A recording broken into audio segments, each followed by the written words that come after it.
त्यानंतर एक breaking news आहे। राज्य मागासवर्ग आयोगातून चंद्रलाल मेश्राम यांना वगळण्यात आलंय।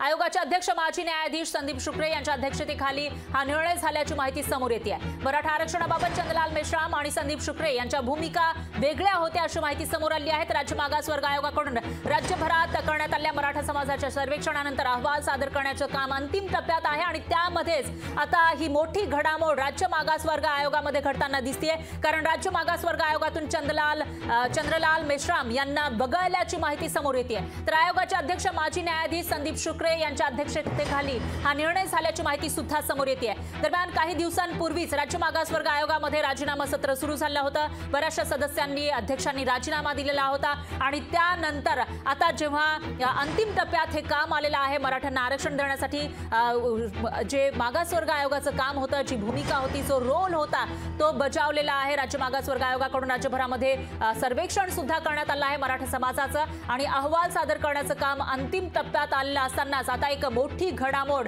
राज्य मागासवर्ग आयोगामध्ये घडतेय। चंद्रलाल मेश्राम यांना आयोगातून वगळल्याची माहिती समोर येते। लोकशाही मराठी ऐका, पहा, जागरूक रहा।